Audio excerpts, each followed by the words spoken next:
What's good, guys? LM7 here, back again with another review. This time we're still looking at 2026 sets, and we're looking at our only Clone Wars set so far of the year, and kind of the outlier, in my opinion, the Siege of Mandalore Battle Pack.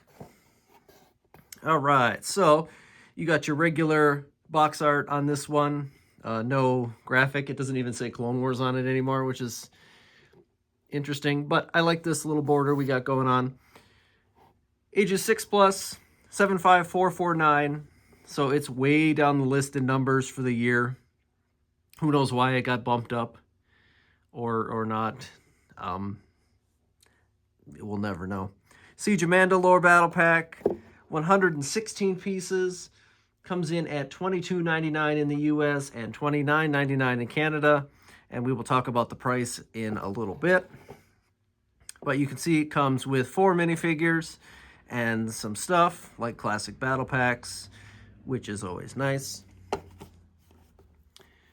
Taking a look at the back of the box, just a different image, actually nothing else but as image of the Battle of Mandalore, which is actually a pretty good scene, all things together. And you also get your instruction booklet, obviously, boring and no color. Will I ever not say that? We'll find out. 54 pages, so pretty short build to get everything all finalized. And you got your little clone trooper who walks along the bottom. So before we talk about price and everything, let's take a look at the build, and I'll see you guys in a second.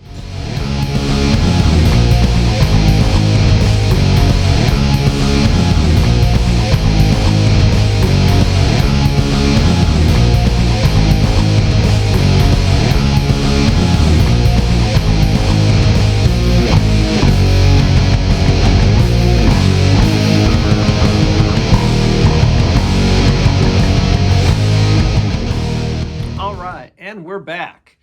So with that, you can see how the build kind of turns out. Like I said before, pretty simple.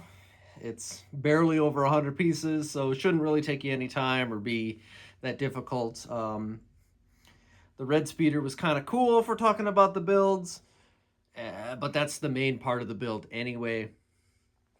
That we will take a look at in a second. But let's look at our minifigures. You get 4 of them.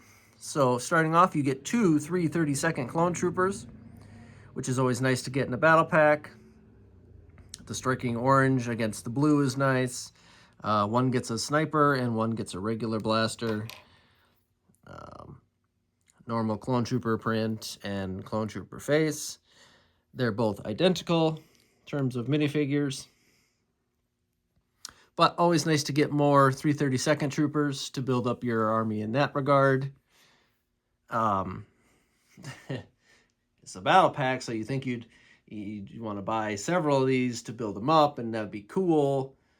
But we'll talk about that in a second. That says you also get 2 Mandalorian Super Commandos with like the Darth Maul colors going on. You get 1 female variant and 1 male variant. You can swap weapons, obviously, but in the official box, it says that this one gets the dual pistols and the guy gets a little shield that we'll look at in a second. But really nice printing on these guys, especially for just a little battle pack. They both come with the jetpack. That is the dull kind of chrome and regular heads underneath. And then the male, who I honestly think looks a little less imposing. I don't know, the female helmet I just think looks nicer in this instance. But he does have like the paint mark on his helmet there. And just a regular head underneath. He also has a jetpack. And his little shield I actually have on the front of the speeder. So, the elephant in the room, before we look at the actual parts of this set. It's a battle pack, and you want to collect them, but I'm not doing any collecting at $23 a battle pack. That's crazy.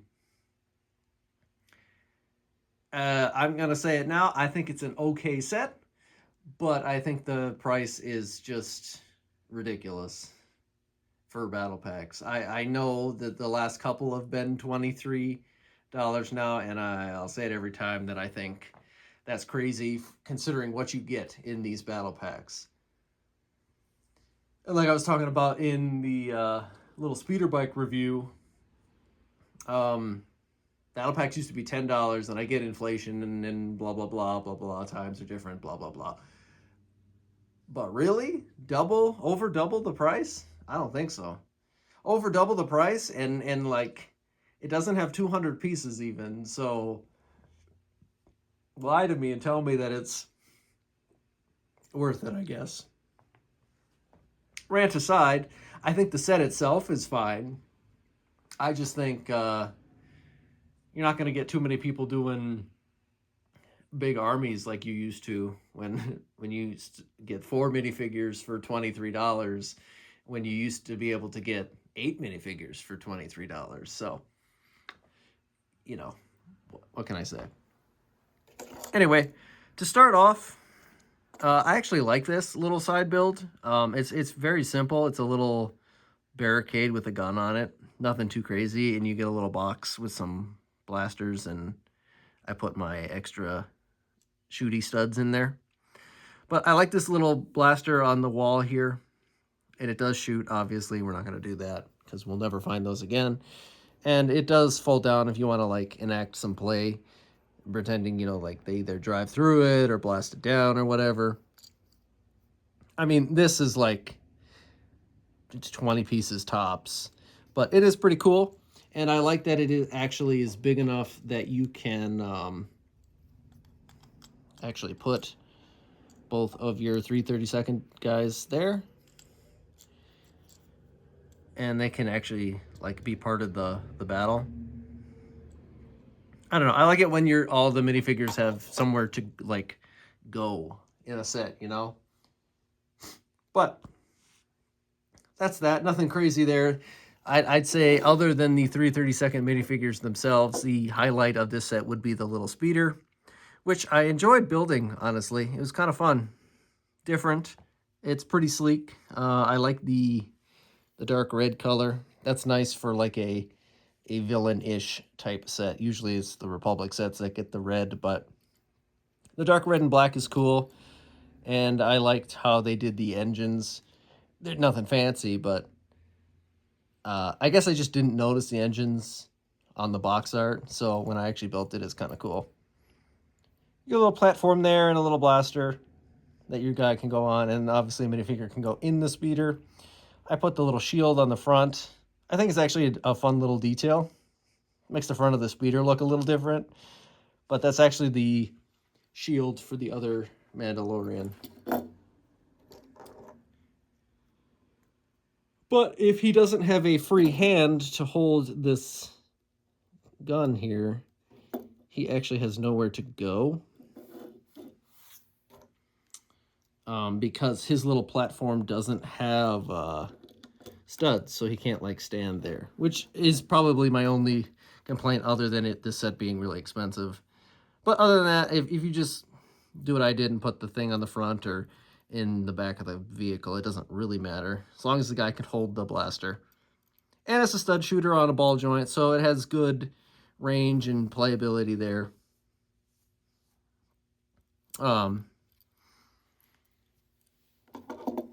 Yeah. Totally forgot what I was going to say, but that is all right. Overall, I think this is a fun battle pack. You know, the Mandalorians are actually pretty cool this time around. They're not boring, you know, solid single colors. They got good printing. You know, you get decent amount of weapons, and I like the little speeder this time around. And you know, the clone bunker is kind of cool. Put multiple of those together. But it's up to you. Price is a little steep on this one.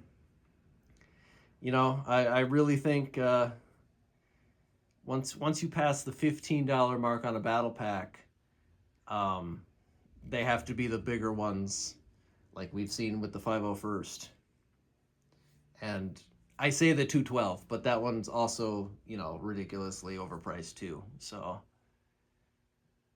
they're really trying with these battle packs to get the money out of you guys, you know, for the collectors and stuff like that, which is unfortunate because, you know, back in the day, you used to want to be a big time collector and, you know, collect as many battle packs as you could, and them being $10 or $12 really made it easy. You know, if you're at the store, you're like, oh, I have $10. I'll get myself a battle pack, and then I have a couple more guys to add to my display or collection or whatever.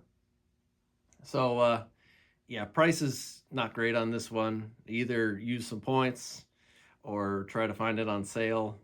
It probably will, I'm going to imagine, at some point. But overall, the set itself isn't bad. It's just expensive, and that's up to you if you really like this battle pack in particular compared to the other ones. I think it's a decent one compared to the last one. So, yeah, the buyer's discretion, I suppose. With that, let me know what you guys think. Do we like getting more 332nd clones, or do we want to like get away from the blue ones? I personally would like to get away from the blue ones, but I don't hate them either. With that, let me know what you guys think, and I'll see you guys next time.